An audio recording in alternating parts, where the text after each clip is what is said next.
गरुड़ पुराण में वैतरणी नदी का उल्लेख मृत्यु और उसके बाद के जीवन से संबंधित विवरणों में किया गया है। वैतरणी नदी को पाताल लोक और मृत्युलोक के बीच एक महत्वपूर्ण नदी के रूप में प्रस्तुत किया गया है। यहाँ इस नदी से संबंधित जानकारी को विस्तार से समझाया गया है। वैतरणी नदी के बारे में जानकारी।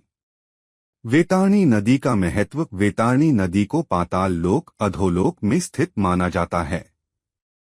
यह नदी धार्मिक दृष्टि से महत्वपूर्ण है क्योंकि इसे मृत्यु और पाताल लोक के अन्य क्षेत्रों के बीच एक प्रकार की सीमा रेखा माना जाता है। पाताल लोक की भूमिका। गरुड़ पुराण में पाताल लोक को एक ऐसा स्थान माना गया है जहां विभिन्न प्रकार की आत्माएं, पापी आत्माएं और कुछ देवी देवता निवास करते हैं।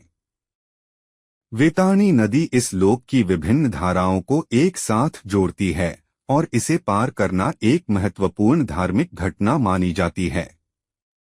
मृत्युलोक और वैतरणी का संबंध। वैतरणी नदी को मृत्यु के बाद आत्मा के मार्ग पर एक महत्वपूर्ण बाधा के रूप में प्रस्तुत किया गया है। इसे पार करना आत्मा की यात्रा का एक अनिवार्य हिस्सा माना जाता है। जो व्यक्ति पापों से मुक्त नहीं होता, उसे इस नदी को पार करने में कठिनाई होती है। नदी पार करने की विधि। गरुड़ पुराण के अनुसार वैतरणी नदी को पार करने के लिए व्यक्ति को धार्मिक अनुष्ठान और पवित्र कर्म करने की आवश्यकता होती है। अच्छे कर्म, पवित्रता और भगवान की भक्ति से व्यक्ति को इस नदी को पार करने में सहायता मिलती है। नदी का प्रतीकात्मक महत्व। वैतरणी नदी प्रतीकात्मक रूप से मृत्यु और उसके बाद के जीवन की कठिनाइयों का प्रतिनिधित्व करती है। यह आत्मा की शुद्धता और उसके कर्मों का परीक्षण करती है।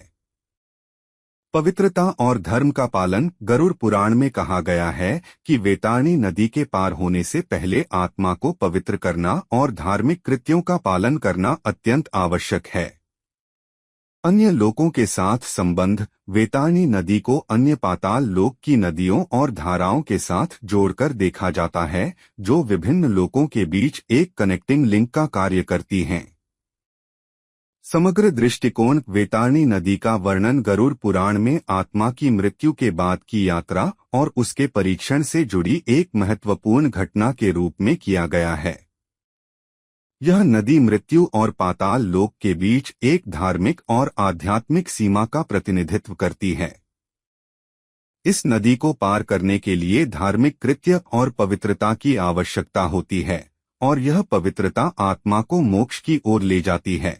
इस नदी का महत्व न केवल धार्मिक दृष्टिकोण से है, बल्कि यह मृत्यु और पुनर्जन्म के आध्यात्मिक परिदृश्य का भी एक हिस्सा है।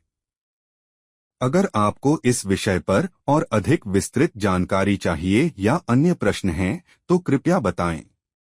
इसी प्रकार की वीडियोस देखने के लिए हमारे चैनल को सब्सक्राइब करें और बेल नोटिफिकेशन को ऑन कर लें। मिलते हैं इसी तरह की और वीडियो के साथ। तब तक के लिए नमस्कार।